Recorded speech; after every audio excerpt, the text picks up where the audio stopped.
honey, I've seen you do this. In a previous life, but somebody like me to try. I promise, the audience will adore you almost as much as I do. I can go from a grunge right into a split.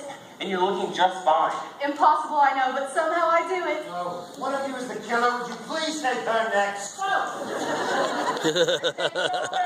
last liquor goes in your hotel room. Claim your bundle downstairs, and in 1/2 hour, Lieutenant Chalk will be here to question tenors and altos. Okay?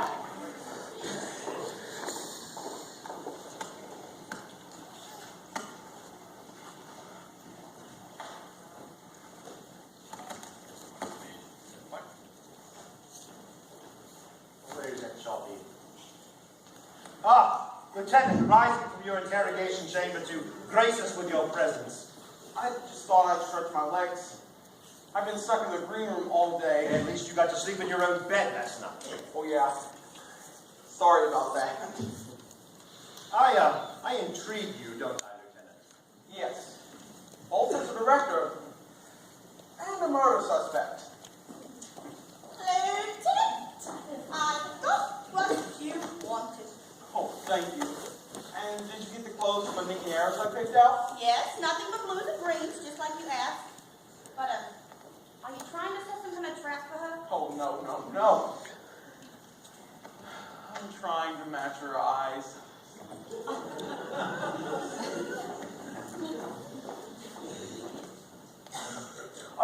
Excuse me. Lieutenant Frank Joffin, mind telling me who you are and how you got in here? Oh, as a member of the press, I am exempt from your quarantine, Lieutenant. Daryl Grady of the Boston Globe. Well, based on the reviews you gave Robin Hood, I'm as mystified as why you show your face in this place. I'm as mystified as you. The show's producers asked me to pay a visit. That's right. Common courtesy, Mr. Grady. You have our thanks for coming by, not for your review. Look, I tried my level best to say something good about your production. I praised the choreography and that young woman who played the school marm, Nikki Harris! Well, it's all history now. My condolences on the loss of your star and your show. When you interviewed me last week, I told you Robin Hood was going to Broadway no matter what you wrote about it. We're keeping Robin Hood open, and once we have ironed out the kinks, we're asking you to re-review it again with Georgia Hendricks in the lead. Georgia Hendricks, Yes. your lyricist? She hasn't been in a show for years. That's some story. And yes, there is a precedent for reappraising a show with a new lead. But I'll tell you what, I'll re-review your show tomorrow night. Are you kidding me? Tomorrow? It's the best I can do. And to be fair, not many shows survive 2 bad reviews from the Globe in 1 week. Carmen, go tell the cast they've got 24 hours to put on a week of rehearsals. And if we fail, you will live to regret it. You know, Cindy, this whole show business thing doesn't work out. You should really look into Motown. Oh, good day, Lieutenant. You just made it one, Miss Harris. That dress looks very nice on you, Nikki. Thank you.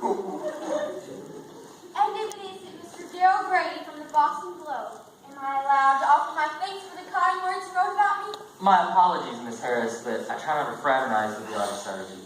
But let me say, you did stand out in what was an abundantly misguided production. Mr. Grady, I thought your reviews of Robin Hood were needlessly cruel and way off the mark. Well, I'm not sure you know how to judge acting, Lieutenant. Well, I guess you're right. You're the expert.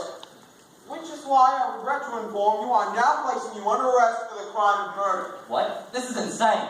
Any statement you make can and will be held against you and in a court of law. Lieutenant, what are you saying? Well, I'm saying my best lines from Agatha Christie's Murder at the Vicarage. I played Chief Inspector Slack for the T-Town Players 2 summers ago. Oh, did you think I was saying that for real? Well, I'm not sure you know how to judge acting, Mr. Grady. You can go now. Come on, Grady, I'll walk you to the door. Swell acting, Lieutenant, and I don't sing on community theater.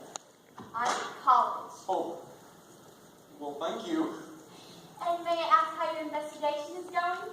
Well, I've taken a look at the show's records, and it seems that everyone is getting the same low equity minimum. And not just newcomers like you and Bambi, but your stars as well. Listen, this is no place for us to talk. Let you and me get out of here for a while. You won't let me. Dang! Lieutenant, we must clear the stage immediately. I've just been informed I have less time to fix this show than Moses had to part the Red Sea. He had God on his side. Hey, is this true? Nicky, go fetch Sandy. I have no choice but to reblock in the same boat here and now. Oh, I've got to see this. Why? You think something's going to happen? Oh, no, I just really like this number. Although, What? well, I can't believe I'm saying this and shoot me with my own gun if I'm out of line, but Just say it. I don't think simply changing the choreography is going to help. I mean, the song itself is sort of lackluster. It lacks Yes. luster. 3 women on the Arkansas River in a rowboat are singing fast. They have to get to the federal courthouse in Wichita before the farmers lose their land. Great stuff, but I wonder, could we hear a bit of it? Ladies, sing for the lieutenant, won't you? Here you go, Choppy, just for you.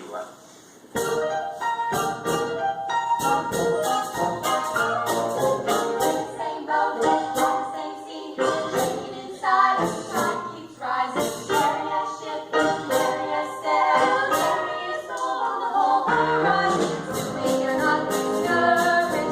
Swim to the ancient boat that you like me to. When you take it all on the ship, when you're ready, say hi. You see what I'm saying?